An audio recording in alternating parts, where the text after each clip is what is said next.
All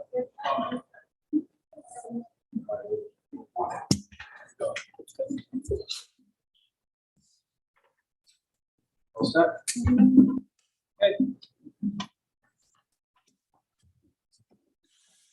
Okay, I'd like to start the Coventry Planning Commission meeting tonight, Wednesday, November 17th, 2021. It's 6:31. Okay, have a call to order. Mr. Reyes. Here. Mr. Kinney. Mr. Kinney's excused tonight. Mr. Burke. Here. Mr. Smith.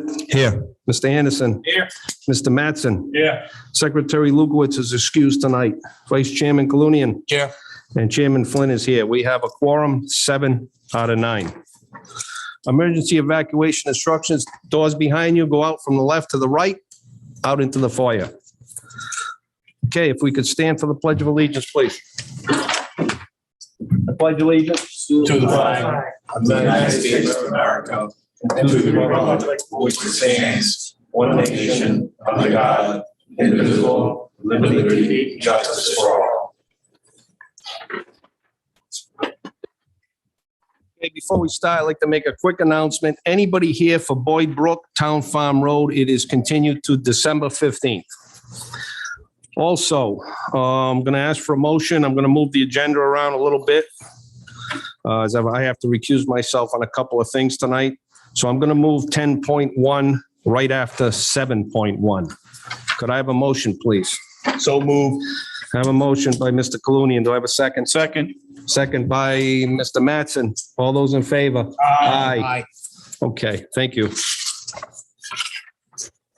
Okay, next on the agenda, we have approval of minutes. 5.1, October 27th, 2021 meeting. Motion to approve October I have a 27th. motion by Mr. Mattson. Do I have a second? I'll second it. Second by Mr. Smith. Any discussion? Hearing none. All those in favor? Aye. Hearing any opposed? No, motion carries. All right, November 6th, need a motion for the site walk. Make a motion to approve the minutes of the sidewalk. All right, I have a motion by Mr. Burke. Do I have a second? I'll second it. I have a second by Mr. Reyes. All those in favor? Aye. Any opposed? Hearing none. That applicant will be at the meeting tonight if anybody has any questions about the site walk. Okay, number 6.1, have a ratification of a decision. 119 Hill Farm Camp Road, owner Hill Woodland Properties LLC, applicant Jim and Marion Hill, ratification of a preliminary plan approval for proposed 2-lot minor subdivision with one existing house, AP 333 lot 6.11. It's zoned RR2. Can I entertain a motion for the ratification? Motion to approve the ratification. Motion by Mr. Mattson, second.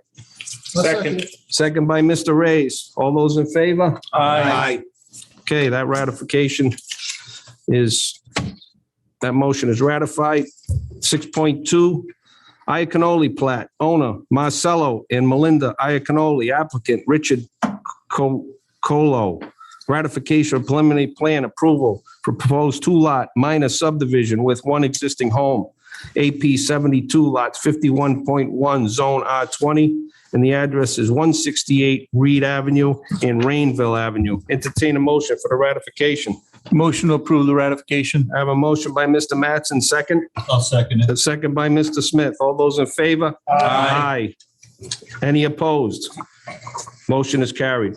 6.3, 1532 Main Street, applicant and owner Paul W. Oliveri.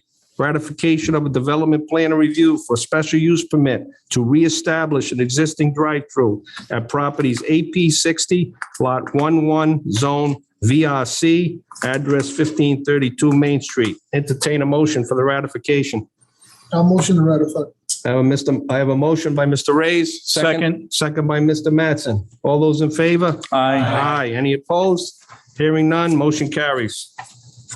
6.4, Buckshorns Meadow, owner Padula Builders and Company, Lot 80, and Padula's Properties, Inc., Lot 95, applicant same. Ratification of a development plan and review for a proposed 7-lot residential cluster development with street creation, AP 315, lots 80 and 95, RR5, Old Flat River Road. entertain a motion for ratification. Make a motion to ratify. Motion by Mr. Smith, second. Second by Mr. Burke. All those in favor? Nope, slow down a minute. Can we have discussion? Yes. Thank you. I'm looking at the agenda. The agenda calls it development plan review. Just for clarification purposes, it's actually, it's a major land development, because if you look at the decision itself, it says decision master plan. It's a 7-lot residential cluster. So Okay. this is not development plan review. It's a major land development. I just wanted to clarify that for the board. Okay. Thank you. We need to do the motion over? I don't think so. Amended. Okay. I have a motion, I have a second. All those in favor? Aye. Aye. Any opposed? Okay, motion carries. Okay, the next two things I will be recusing myself. Rick, if you want to take over. Thank you very much. Get organized. Okay, item 7.1 is a request for a bond reduction, Green Farm Estates, North Road Land Company, LLC.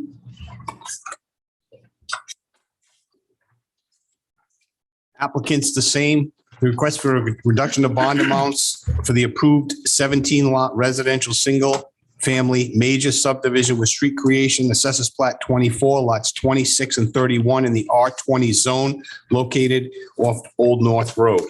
Anybody here for the applicant? Good evening. Hi. Yeah, can we just make sure the mic's on? I'm sorry, I can't tell from here. Sorry, it was off. All right, not your fault. Thank you. My apologies. Robert DuBois from Green Farm Investments. Yep, so if I got this correct, because we got the spreadsheet kind of late in the game here, there was an original bond in the amount of $841,240, with phase one being $499,430, and phase two being $341,810. Based on the September update, which I guess has been concurred by the town, the request is to reduce the bond to a total amount of $237,258, with $141,726 for phase one and $95,532 for phase two. Does that sound correct? I saw the numbers a little while ago and I agreed with them. Okay. Does anyone have any questions or concerns relative to this? If not, we're looking for a motion to reduce the bond to the amounts that I just read from page 4 of our information we got in our pack. Motion to reduce the bond.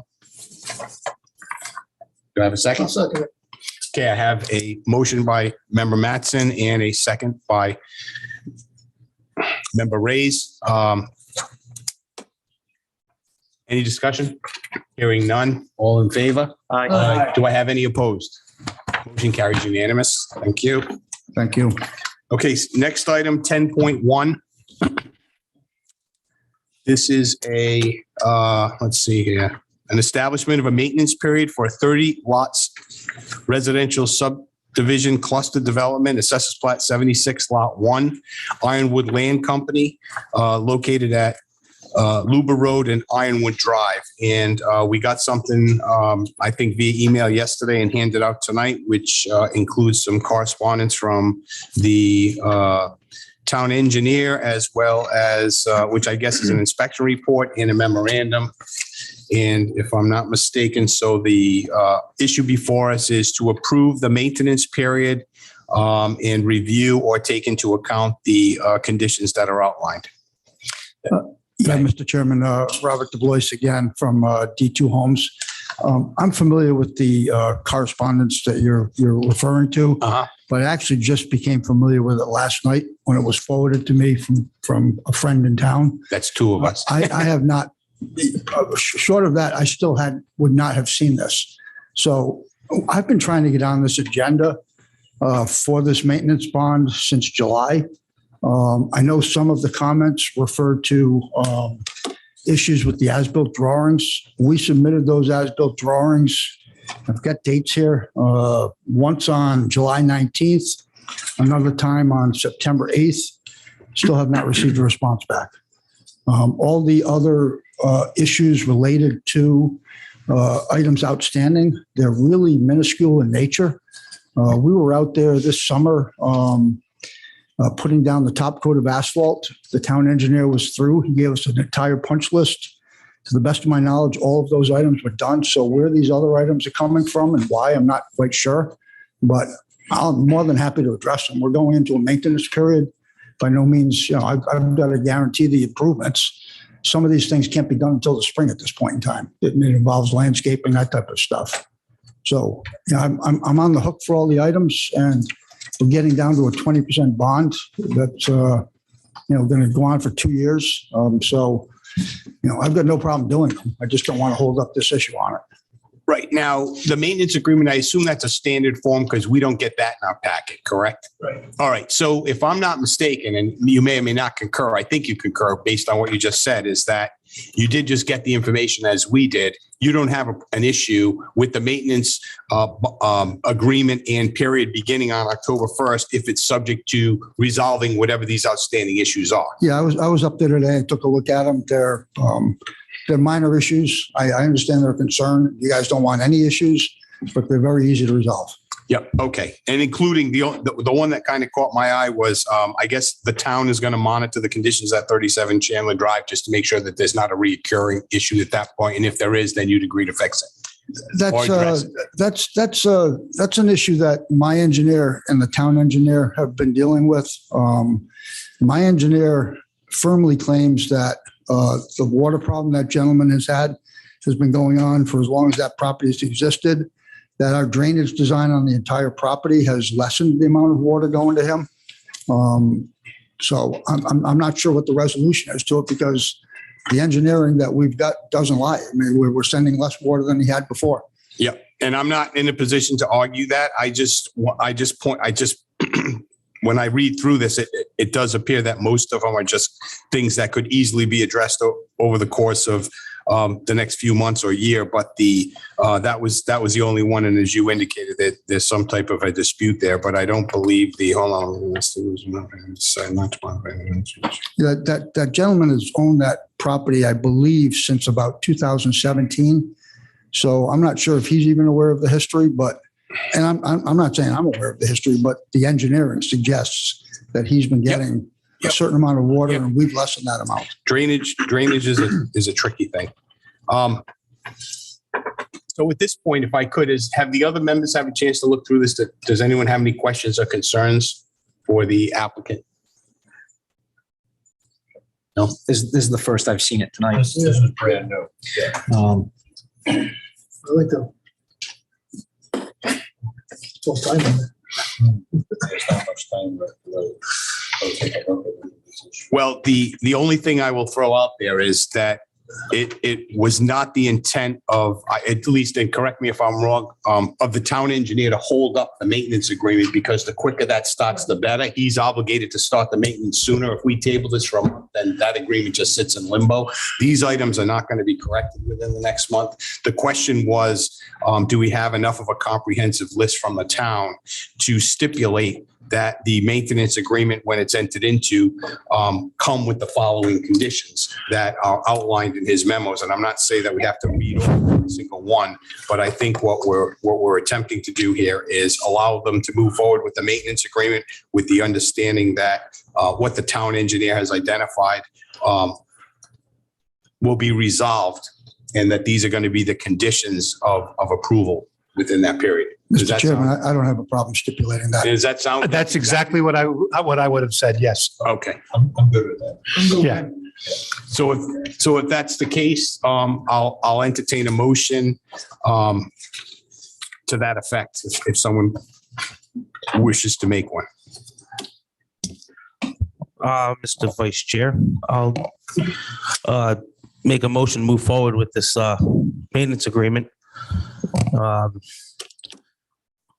The stipulations that the three paraphernalias that we have in front of us, which you're familiar with, is noted as will be done at some point, just not at this moment. If I could, Mr. Anderson, I just want to make a suggestion that perhaps the motion to recommend the 2-year maintenance period for this project beginning on October 21st, 2021 include the conditions that are outlined in, and then just reference the memos and the dates, and I think would be good. Right, okay. Reading them all. So I would like to amend that, recommend that this maintenance period within the 2 years stays within the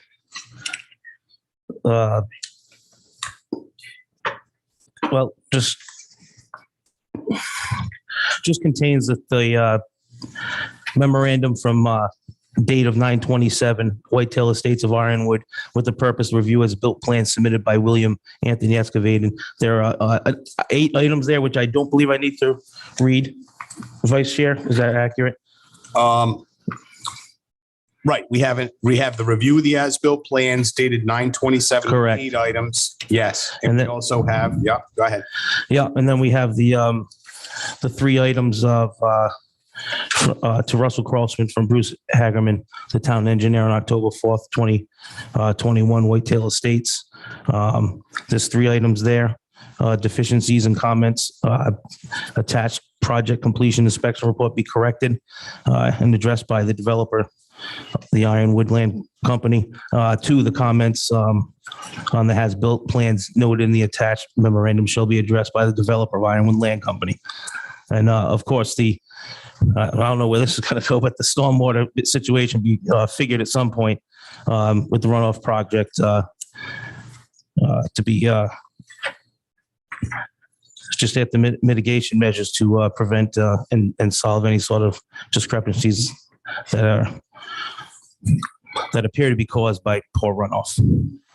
And then the third one, Mr. Vice Chair, if I haven't missed it, is the 9/27 inspection date of from Bruce Hagerman, town engineer, the project Whitetail Estates of Ironwood Drive extension. Project completion inspection, the construction was completed, determine the performance and the approved plans. The following items need to be addressed prior to final acceptance, and that would be 1, the roadway shoulder. It just addresses the roadway shoulder, which you already are familiar with, the drain line from DMH number 24, replace the cracked sidewalk in front of houses on number 25. Number 4 represents the PVC low flow outlets. You're familiar with it. Number 5, the developer or the project surveyor must submit a letter to the town certifying that all iron pin lock corner markers have been installed. Number 6 is what is the status of the collapsed retaining wall. Number 7 on that item is the trash crates on the outlet constructions. Number 8 would be in accordance with subdivision land development regulations, section 8, section 13. As I'm getting better at that, paragraph 11, street signs. Number 9 would be the stop sign on and post on Ironwood Drive. And number 10 would be 2 boulders that are located within the maintenance access driveway. I paraphrase these because I believe you're familiar with them all. I am, sir. Okay. I will end my motion. It's good enough. You have a second? All right, so we have a motion by Mr. Anderson and a second by Mr. Reyes to approve the 2-year maintenance period beginning on October 1st, subject to those 3 memorandums that we have in our packet. Do I have any more discussion? Hearing none. All in favor? Aye. Do I have any opposed? Chair votes aye. Okay, motion carries Thank you, unanimously. Mr. Chairman, members of the board. Have a great night. Okay, if Mr. Flynn is within, where do you go in the back? Oh, there he is. Thank you, Rick. Yep.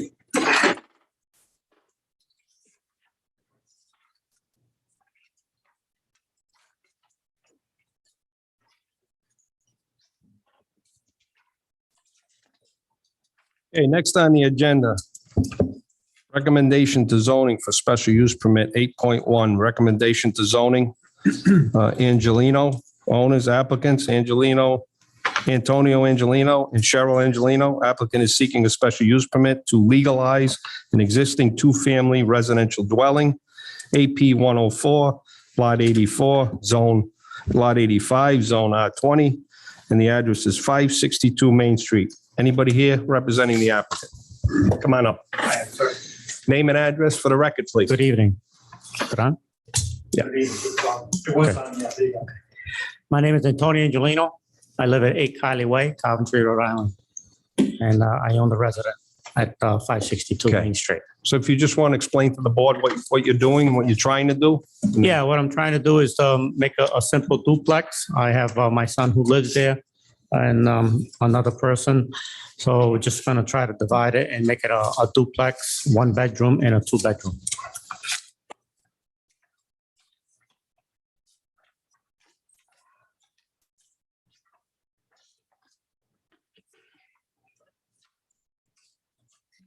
Any questions from any board members? I have some questions.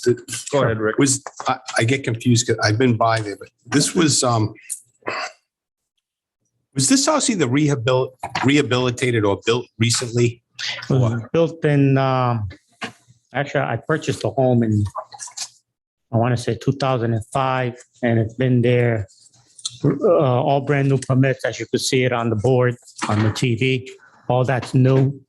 And that was built, I believe around 10, maybe 11. And we never knocked down the old part. The old part is a little on the side Right. there. So it's all, redone, remodeled.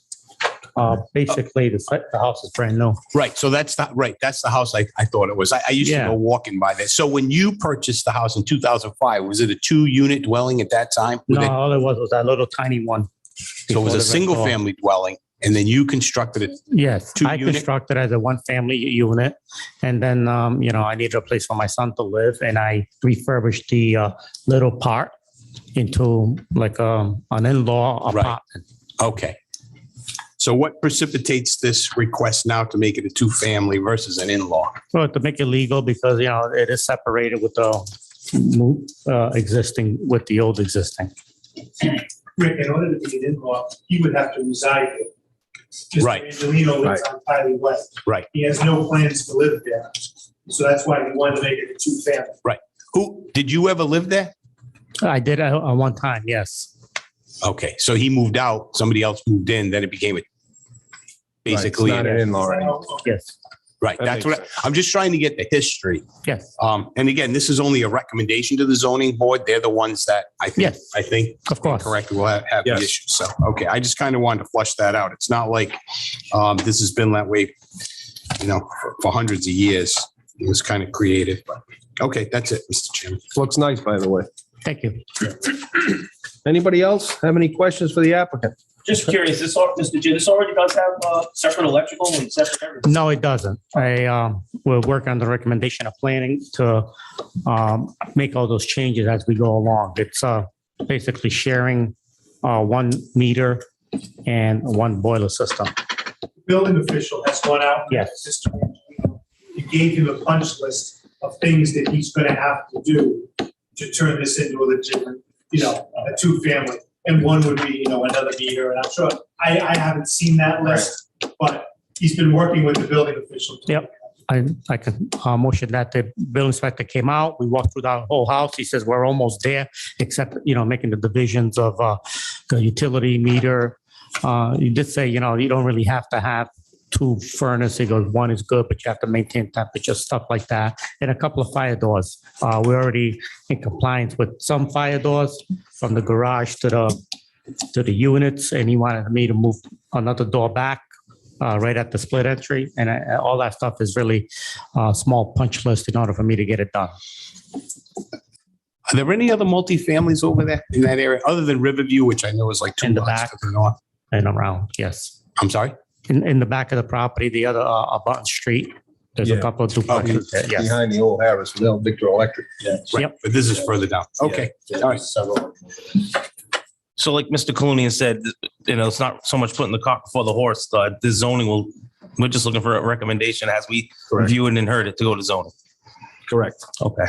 Anybody else on the board have any questions for the applicant? Okay, I'll entertain a motion for recommendation to zoning for special use permit.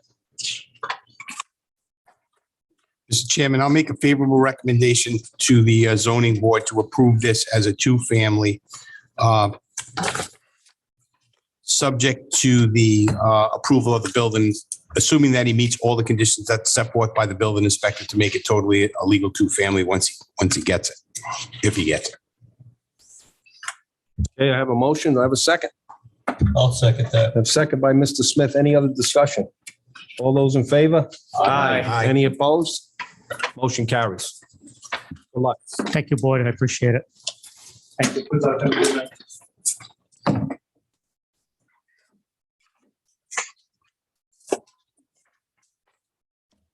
Okay, next on the agenda, number 9, old business for discussion and or action, pre-application plan site walk, 282 Pulaski Street, redevelopment. Owner, Stephen K. Lynn, applicant Universal Realty LLC, proposed development plan and review to construct a 2-building containing a total of 9 contractor garages, AP 59, Lot 101, Zone 12, 282 Pulaski Street. Mr. Cronin, how are you tonight? Excellent, Mr. Flynn. Thanks for having me back. You may recall that Stacy Farrar from our office was here at the last meeting, and Mr. Bean actually met you at the site for the site walk. Your introduction is pretty comprehensive, Mr. Flynn. I don't have too much to add to that. But I am interested in the board's impression as we presented alternative entrances to this project. And so I'd like to get the board's impression as to which one they favor. What I can say, Mr. Cronin, is I apologize. I was moving that day. I'm glad that's behind me. Yeah. But I know there was a few questions. Anybody on the site walk? Mr. Smith, you want to, any questions for the applicant? I know the street. I know we were talking about. There was a couple of things that we noticed as a group when we were walking a lot, as far as having a second entrance on Pulaski Street. We had some concerns about that because it was on a curve. We thought that the entrance and exit, once as long as it's approved by the police department and engineering and public works, would be a better access point than trying to go out onto Pulaski Street in that shop corner, even though it was considered emergency access. And then there's some wetlands on the property. I'm sure that will be brought forward as this project moves forward, in consideration of some water that maybe that lot or an adjacent lot, because we really didn't have control of what the property line was. There was nothing flat. And some history with that lot or adjoining lot affecting the drainage of Madison Pond on the other side of Pulaski Street. So that could be a concern for public works of the town engineer. And I actually went out with Mr. Smith and reviewed the entrance and exit, and I agree, that's a great place to go in. What's it, South Street? South Yeah, Street. that's a perfect spot. I think that's a great spot, and don't use the other access. So Anybody primary entrance on South Street, but for the secondary entrance or the access, emergency access, not on that curve on Pulaski. Pulaski is just curve after curve. So how about if we considered the alternative primary entrance, which was also on Pulaski Street? Would that be a better spot in the opinion of the board? Nothing there was marked out, so we didn't know exactly where it was or where the property bounds were. So we were walking it, not being sure where the lines are and where the driveway entrance or the secondary entrance would be. But like you had said, Pulaski Street's pretty curvy there. And people, the day that we were there walking it, they drive on that road really fast. And the sight line is pretty poor from anywhere except South Street. When we pull out to the end of the intersection of South Street to Pulaski Street, you probably have 200 feet. You can see to the north, you can see Washington Street from there. And to the right, you can almost see to Whitford Street. So it's pretty good there. But once you get around that corner, you're really losing the line of sight. Okay. If I may add something through the chair. Go ahead. I'm also heavily in favor of the South Street as your main entrance and egress. And we had even talked about also that day, the emergency access on Pulaski Street. I don't even, in my opinion, I don't even think it's necessary. The one way in and out from South Street you're virtually on a dead end. There's going to be no traffic. And my only thought with the emergency access on Pulaski Street, if there's a gate there, years from now, the gate mysteriously disappears. Now it's open. Now that second means of emergency egress turns into the primary entrance and egress. And there's just no security with it. It's just, now we have an entrance, we'll just use this one. I didn't think there was a need for it. I mean, no one's going to be living there, no one's going to be sleeping there. Really only going to be accessing the storage units during the day. I didn't think there was a need for a second means of egress.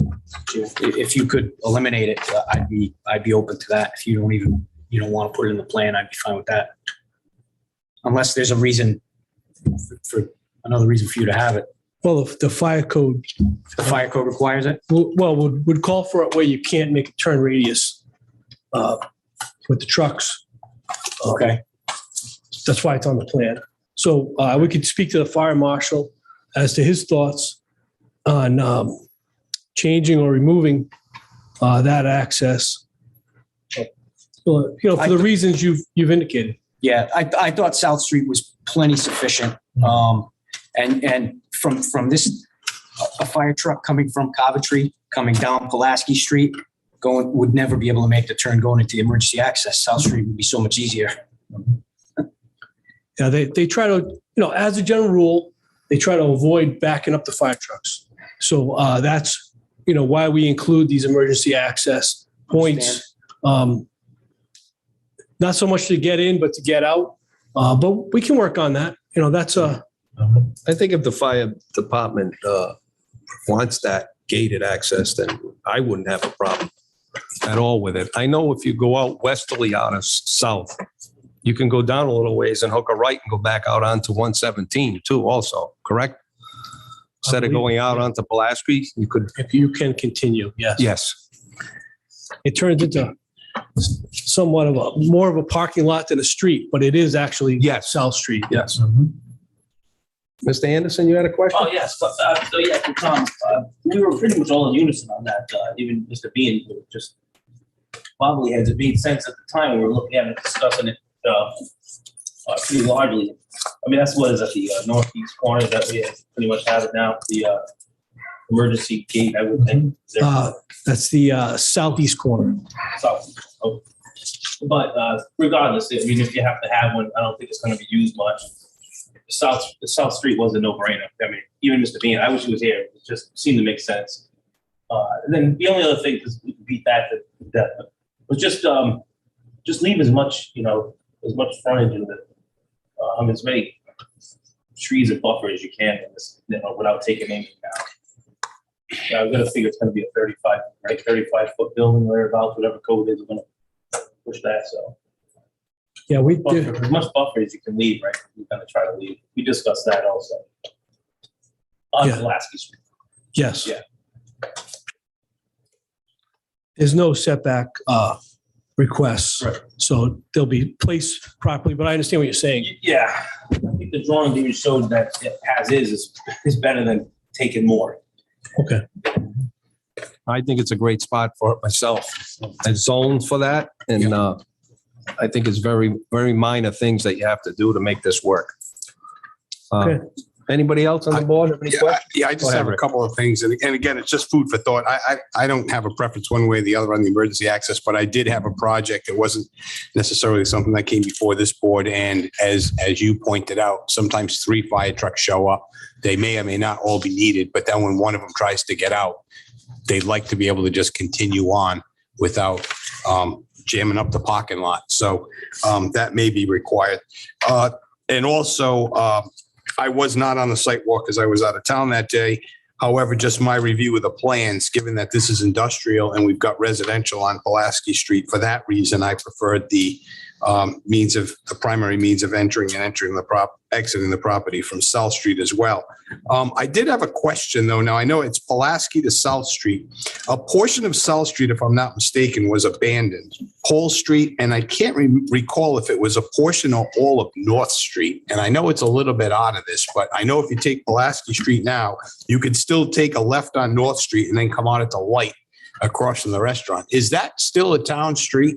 I would have to investigate that, but I'd be willing to bring that information back. Yeah, I was just curious. I guess it probably won't make a significant difference, but I was just kind of curious to see if these folks would then start cutting through North Street to come out at the light as others currently do. It may or may not be an issue, but I tried to look back. I can tell you it was back in 2012 and the decisions recorded, but unfortunately the town hasn't gotten to the point where they have the maps online. So I wasn't able to actually see what portions or whether it was in the entirety for North Street, Paul Street, and South Street. And I know I'm pretty sure it was the portion of South Street that is to the west of this. So the segment you guys plan to use isn't an issue, but North Street was kind of interest to me because, that intersection sometimes at Washington Street and Pulaski Street can get a little bit blinded with the truck traffic. They're not going down North Street.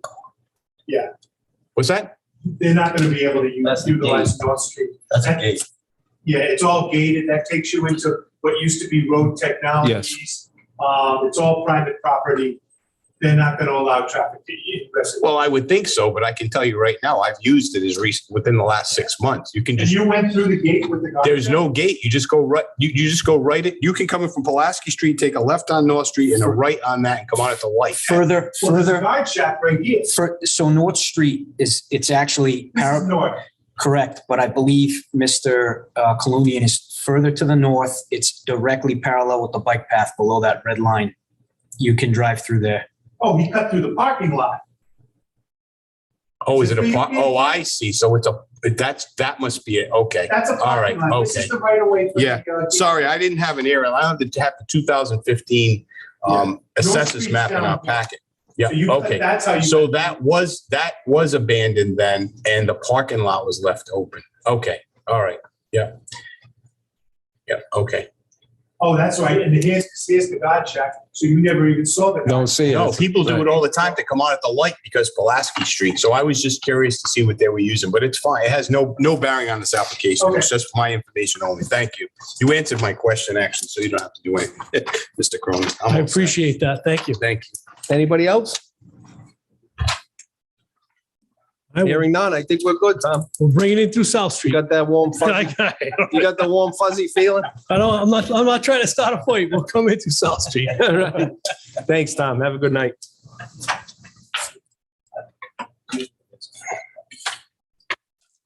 Okay, next on the agenda, 10.2, under new business for discussion and or action, pre-application plan / sidewalk, Coventry Landfill Solar.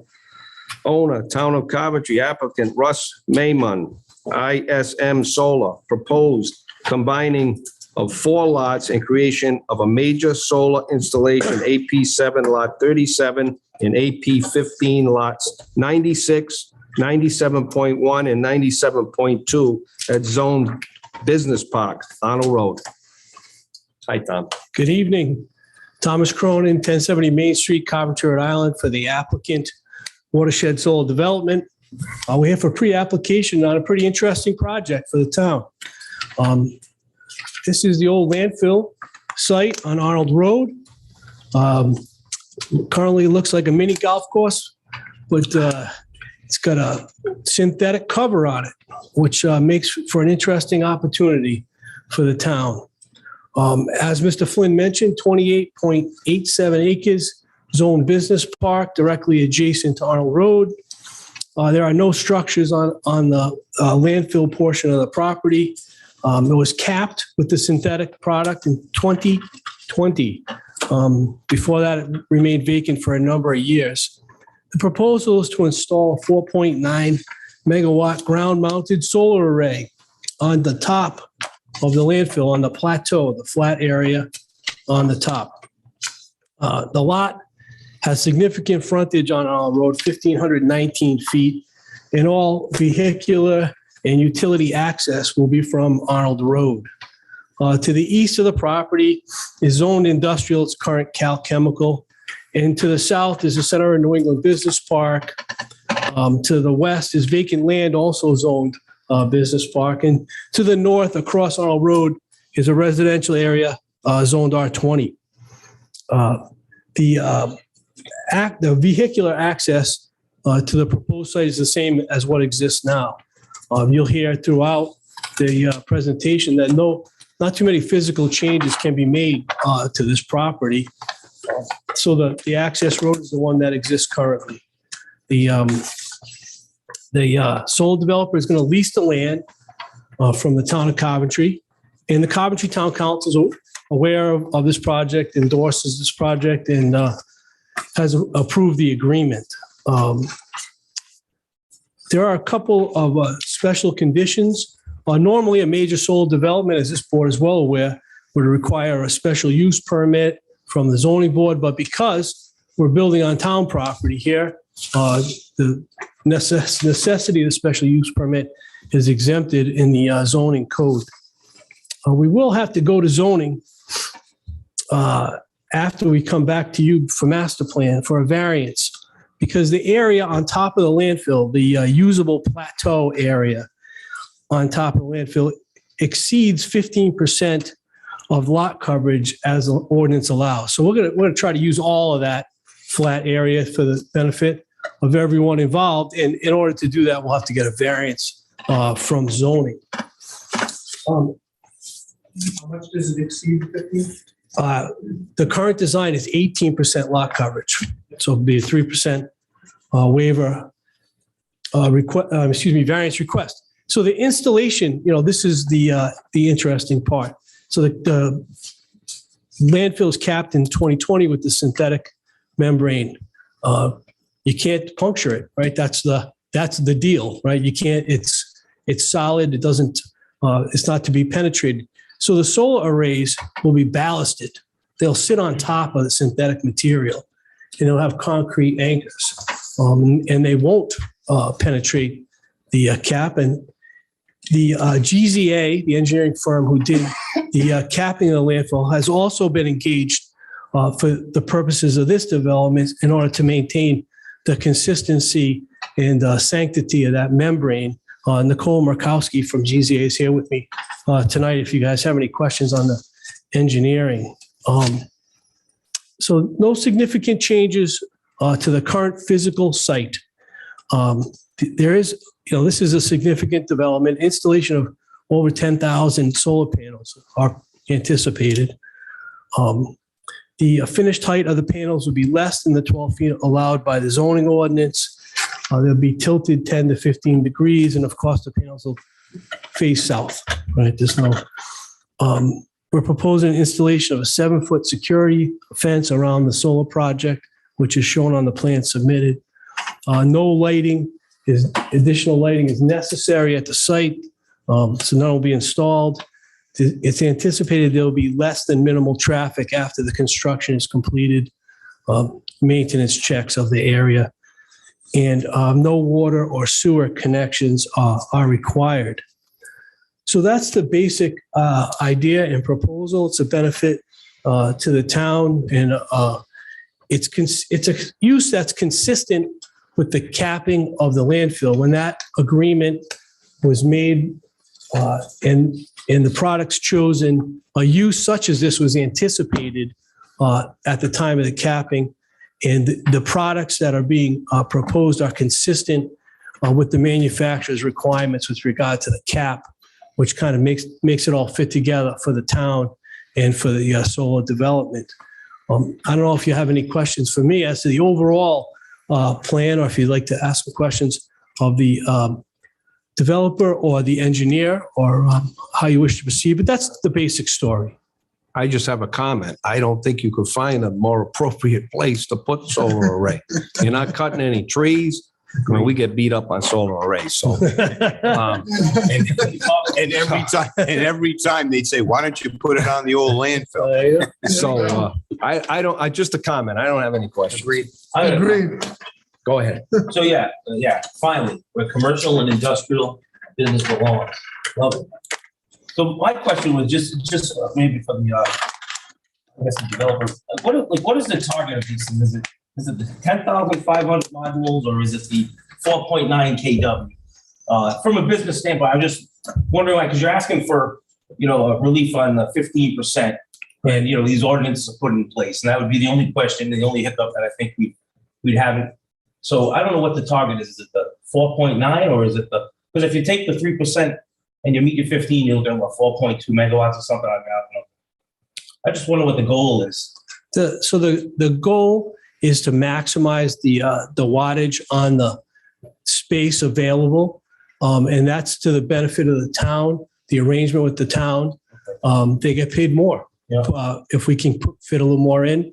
And given that there's nothing up there really, there's no reason not to get as much as we can. And that's the thought. Are these solar panels the net design now? Solar panels, or we projected? I don't know when you projected break ground on this. Is this solar panels designed for like 8 months, or we're keep chasing this technology? They get smaller and better. And maybe the footprint would be smaller. I don't know. So anticipating positive reactions from this board and from the zoning board, after being through the town council process, we would anticipate that this would be built next year. So it would be current technology. Great. Oh yeah. Anybody else? Go ahead, Rick. All right, I have a couple of questions. Will the fence be mounted the same way as the solar panels above ground? Where the fence is on the cover, it'll also be ballasted, right? Okay. I also looked through the GZA report, and in two places it refers to 6.8 megawatts of direct current. And the application, I think, is for 4.975. So I just want to clarify both in the third line of the first paragraph in the introduction. And then I think I saw it one more place in the solar array. So I just want to clarify. And on the top of the proposed ground mounted solar array, the first line, approximately 6.8 megawatts DC solar array. Well, my limitations, Mr. Clooney, and so I'm going to have the engineer come up from GZA. Come up and respond. Well, you know what? Before they respond to that, I do have one question that might be more of a legal. There was an agreement that was reached when the landfill was originally capped, and I know you're proposing a lease with the town. Whatever that was, I can't recall if it was a reverter. There was some type of deed restriction, I thought, on that property that was part of the settlement. And I just want to make sure that gets fully flushed out, because I would hate to see this project get fully built and then find the town behind the 8 ball because someone comes out of the woodwork and says, you shouldn't have leased it. And after we've done all the work, they get all the rewards. So the PRP group and their attorney, the guy's name is Joe Farside. Yeah. They've been involved in the planning process here. And, as well as the town of Coventry. So I don't think there's any danger that, like I said in my presentation, a use such as this is considered in the very document that you're referencing. Yeah, I just don't recall. I remember having a conversation with our solicitor at the time. It wasn't Mr. D'Agostino, that I would have preferred. And again, it wasn't any within the purview of this board for a reverter or a first right of refusal rather than a reverter, because it seemed like the town did all the work, did all the cleanup, got this thing ready. And if there was ever a future use for it, they basically had to give the land back. Right. And that didn't seem right. So I just wanted to make sure that we don't go forward with the lease. And then all of a sudden the guy comes out waving a piece of paper and says, hey guys, guess what? The lease money's mine. You guys should have notified me. And next thing you know, the town's getting nothing out of it. Right. Well, certainly worth clarifying. Okay. Can I clarify something? Attorney Farside, who he mentioned of the PRP group, he will be representing the town at the master plan and the preliminary plan stages. And he's been involved in this project since day one. So you can flush out any of those type of questions. Yeah, I just want to make sure the town gets 100% of lease revenue and the other guy's out of the picture. And the only other question I had, the fence, top or bottom of slope? Bottom. That's what I thought. It's going at the bottom of the fence is going. Well, it's already fenced. There's already fence It's there. temporary fence now. It'll be Right. It'll be permanent. different fence. Yeah. Okay. Somewhat permanent. So it's going to the 7-foot fence because that temporary fence is like 5 feet right now. Yeah, so the National Electrical Code calls for 7-foot fences around these type of projects. And unless it directly conflicts with the local zoning code, we follow that. I can, my question then, I can just change. And it was, if it's going any place they have to pierce, it's going to be on the blocks or the ballast. And if not, they may use posts. Right. That's the way it is. Okay. I just wanted to check. So the only other question we just got to flush out is the discrepancy between what GZA has here and what we have in our application. And Mr. Maiman, from Watershed Solar Development, Sure. he's going to provide a response. Just name and address for the record, please. Yeah, I'm Russ Mayman. Address is 394 North Quidnesset Road in North Kingston, Rhode Island. Thank you. Yeah, so there's two values on a solar project, AC and DC. Okay. The AC value on this is 4.9, and that's what we have to apply for with National Grid. Okay. The DC value can then fluctuate, right? Right now, Okay. the way that's designed, it's a 4.7 DC. When we were going through the lease negotiations with the town, it was our estimation that we get as close to 5 megawatts as possible. And that's just a physical constraint, right? So we'll put as many panels as we can on the top of the top deck. And then as you alluded to earlier, the technology changes, the wattages go up, whatever's available. Obviously, solar is caught up in the same supply constraints that everybody is, and whatever's available at the time will be the solar panels. What we have in the design is not necessarily what will be available at the time. So the wattages could be higher and the DC value might change, but the AC value is 4.9 through National Grid, and 6.85. We'll try to get as much as we can on their DC. And as Tom alluded to, the lease is based on the DC megawatt, so it's best for the town to get as much as we can. Right. So in our ordinance, it's predicated on lot coverage, not necessarily the outage. So it really isn't an issue. Right. It's a physical thing. Yeah. Yep. Thank you. Yep. Okay. Okay, Tom, this is a scheduled site walk, but I will canvass the board. I don't believe, me personally, I have to go out and look at the Green Mountain. Bring your putter. I drive by it every day. I don't know what the rest of the board thinks, but I'm good with it. everybody good? I'm good with it. I've been up there on top of that hill many times. But I think like Mr. Flynn said, this is a great use for that piece of land. It's definitely good for the environment and good for the town and the taxpayers of the town of Coventry. Thank you. I think it's unanimous. I don't think we need to have a site walk. So, Thanks. We'll proceed. we'll see you at the next step. I thank the board. Thank you, Tom. Okay, next we have a pre-application site walk for Rhode Island Soccer Park, owner 10AC LLC. Applicant Rhode Island Soccer Park LLC, CO Scott Cannon, proposed indoor outdoor soccer fields with the associated parking AP10 lot 38, zone GP1, GB1, Nooseneck I just Hill got Road. this today. I wanted you to have a copy. How you doing? Name and address for the record, please. Robert Kavanagh from Bush and Kavanagh. Address is 30 Exchange Terrace, Providence, Rhode Island. I represent Rhode Island Soccer Park LLC in their pre-application before the board. This is the intention is to install a recreational soccer facility, 2 outdoor fields. They'd be turf fields. There's plenty of parking on the site plan submitted. There'd be 1 point of ingress and egress on the parking lot, minimal disruption to traffic. I think it's expected that much of the traffic would be coming in from Route 95, so there would be little need for it to filter through the town itself, though certainly the hope is to attract as many families and soccer players from in town as possible. The sewage through phase 1 would be handled by portable restrooms. And again, phase 2 is not before the board. That would entail a installation of a indoor soccer facility, but we're not planning to do any kind of sewage work or plumbing for that with this phase. That is much of what I can say about it. Nathan Chauffet from Princip Company from their engineering department is here with me. And Scott Cannon, the managing member of Rhode Island Soccer Park LLC, is also here. They could tell you a lot more about the plans and the work that they've done a lot more interesting than what I could recite about it. So if the board has any questions. Yeah, if the board doesn't know, I think everybody knows where this is. It's next to the cigar shop on Snack Hill Road. It's a cleared lot. And basically, thank you for bringing your business to Coventry. Anybody on the board have any questions? Yeah, I got a few. Go ahead. Is this going to be private owned? Yes. So I want to say this. A lot of things get built and then they pass it off to the town. You know what I'm saying? And how do we know it's not going to get passed off to the town?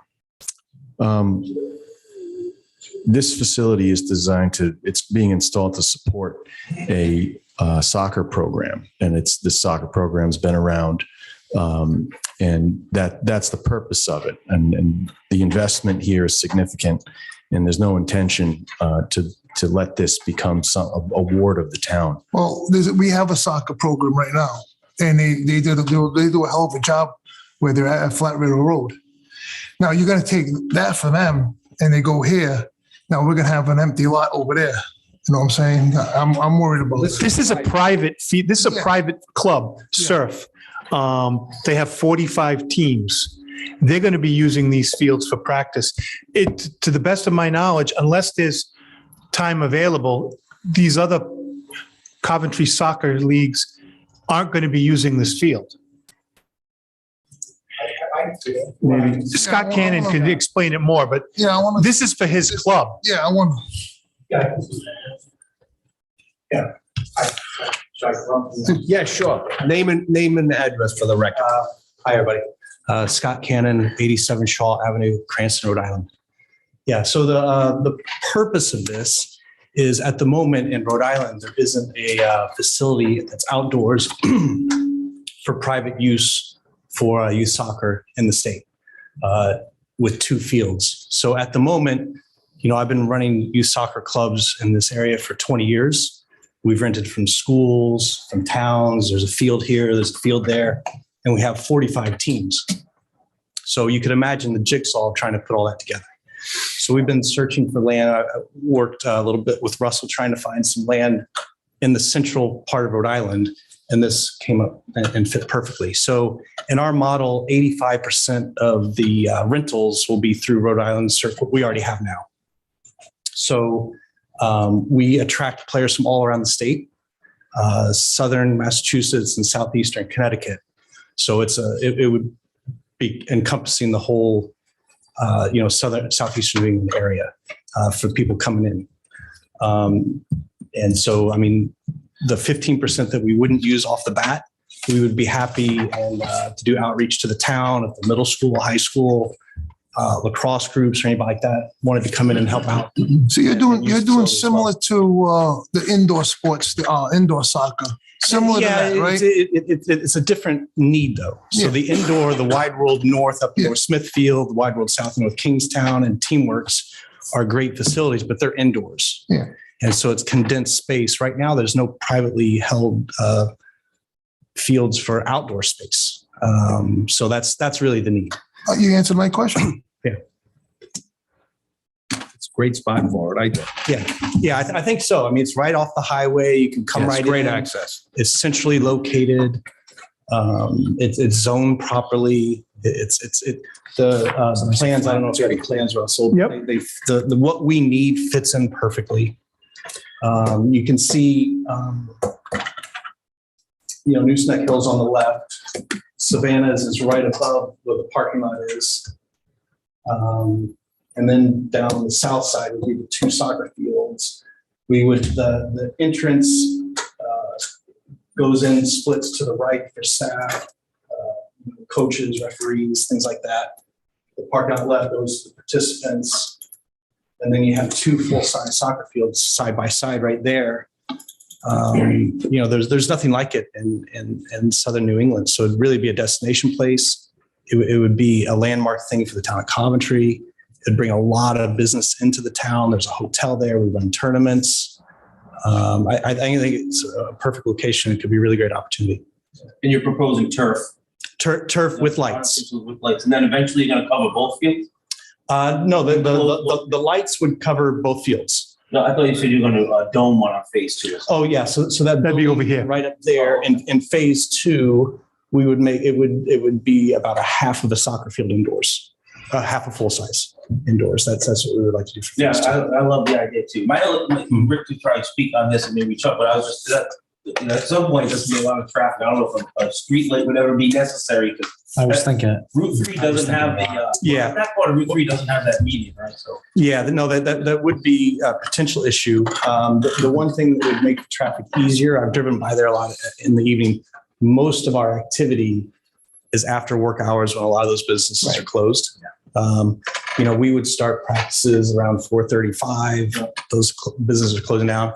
But if you're coming out and making a left turn, there would be some traffic. There is Center median. Center median. It's a 5 lanes. Turn lane. So it's 5 lanes. It makes it easier, but that would be something. You're not a traffic crossing study. across 4 lanes of traffic. You have a center median. Yeah. I actually did that the other day. You'll be doing a traffic study anyway.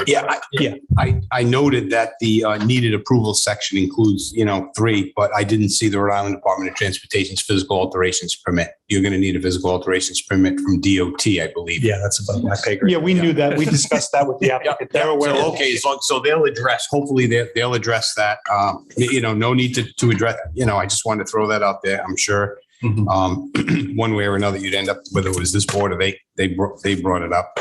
The only question, this is a lease, long-term lease? Purchase. Oh, you're actually buying the land, all 10 acres? Okay, just curious. And the thing I do like what you said, it's clubs that come in and they're going to use our restaurants, they're going to use our hotels. I think it's a win-win for the town.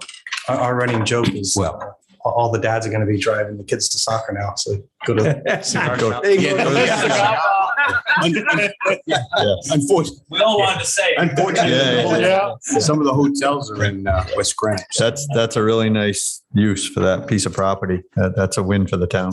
That'd be awesome. Any other questions? Go on. You have any comments? I don't. Your Any Honor. other questions for the board? So again, this is a site walk, and like we did for the last applicant. I don't personally feel that it's necessary because it's 10 acres of cleared land. But if anybody else feels any different, Unless we're gonna meet at the cigar shop. So I think we're in unison that we don't need a site walk. Very good. Don't get the key to my humidor. So I think you can proceed to the next stage. Thank you. Thank you. I just want them to take a look at those comments from engineering. If you have any questions, give me a call. Yep. Thank you. Okay, number 11 on the agenda is public comment. We have implemented public comment the last couple of meetings. I don't see anybody in the room. Cody, is there anything on the Zoom? Anybody for public comment? All right, hearing none, I'll go to a motion to adjourn. Motion to adjourn by Mr. Matt. Second. Second by Mr. Coludi, and all those in favor? Aye. Thanks, guys. Have a good Thanksgiving, Bob. everybody.